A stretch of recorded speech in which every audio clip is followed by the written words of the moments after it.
একঘেয়ে চিকেন খেয়ে বোর হয়ে গেলে এখানে এইভাবে একবার চিকেনটা বানিয়ে দেখুন। এই শীতকালে এটা পোলাও পরোটার সাথে কিন্তু একদম জমে যাবে।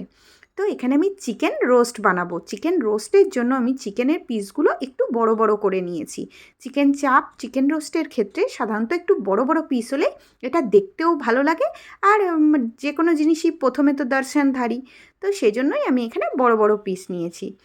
এখানে আমি চিকেনের পিসগুলোকে ভালো করে ধুয়ে নিয়ে ওর মধ্যে নুন, হলুদ, কাশ্মীরি লঙ্কার গুঁড়ো, চিকেন মশলা দিয়ে দেবো টক দই, আদা রসুনের পেস্ট, আর দিয়ে দেবো অল্প একটু ঘি।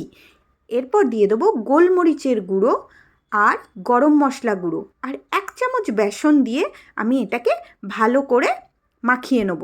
এখানে কিন্তু চিকেনের পিসগুলো যেহেতু বড় বড় আছে, এটাকে কিন্তু 1 ঘন্টা মতো ম্যারিনেট করে রেখে দিতে হবে, তাহলে মশলাটা চিকেনের ভেতর ভালো করে ঢুকে যাবে। এখানে আমি যে ঘিটা ইউজ করেছি ওটা কিন্তু একদমই অপশনাল, দেবেন, দিলে একটু গন্ধটা ভালো হয়। প্রথমে যে বেরেস্তাটা আমি দেখিয়েছি ওটাকে আমি প্রথমে ভেজে নেব, আর এটা কিন্তু একদমই গার্নিশিংয়ের জন্য। এবার ওই তেলের মধ্যেই আমি তেজপাতা আর গোটা গরম মশলা ফোড়ন দিয়ে দেবো কিছু পেঁয়াজ, কুচনো পেঁয়াজ। এখানে আমি পেঁয়াজটা দুরকমভাবে দিচ্ছি। পেঁয়াজ কুচি দিচ্ছি, সেটা ভাজা হয়ে গেলে আমি কিছুটা পেঁয়াজ বাটা দিয়ে দেবো। এখানে দুরকমভাবে দেওয়ার কারণ হচ্ছে গ্রেভিটা, এখানে গ্রেভির ঘনত্বটার জন্য পেঁয়াজটাকে আমি দুরকমভাবে দিচ্ছি।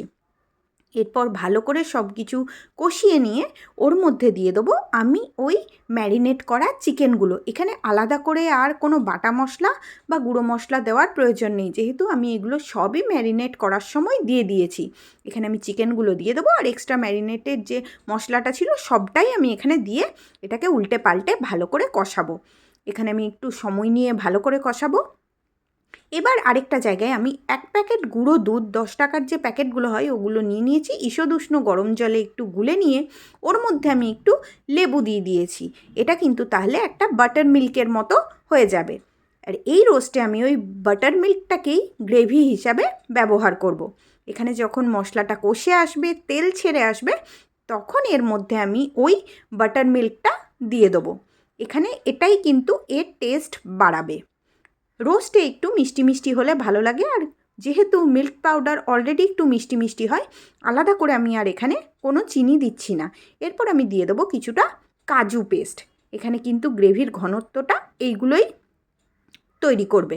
এবার এখানে আমি চিকেনটাকে ভালো করে উল্টে যেহেতু চিকেনের পিসগুলো একটু বড় বড় থাকে, এটাকে একটু সময় নিয়ে ঢাকা দিয়ে কষাতে হবে, যতক্ষণ না পর্যন্ত মাংসটাও সেদ্ধ হয়ে যাচ্ছে আর গ্রেভি থেকে তেলও বেরিয়ে আসছে, সেইটুকু সময় নিয়ে এটাকে ভালো করে ঢাকা দিয়ে কষাতে হবে। এখানে আমার মাংসও সেদ্ধ হয়ে গেছে আর গ্রেভিও মোটামুটি তেল ছেড়ে দিতে শুরু করেছে। তখন এর মধ্যে আমি দিয়ে দেবো ওপর থেকে একটু গরম মশলার গুঁড়ো। ব্যাস, তাইলেই তৈরি হয়ে গেল আমার চিকেন রোস্ট। এখানে এটাকে সার্ভ করে ওপর থেকে বেরেস্তা ছড়িয়ে দিলেই রেডি। এখানে আমি সেদ্ধ ডিম, কাঁচা লঙ্কা আর বেরেস্তা ছড়িয়ে সার্ভ করেছি।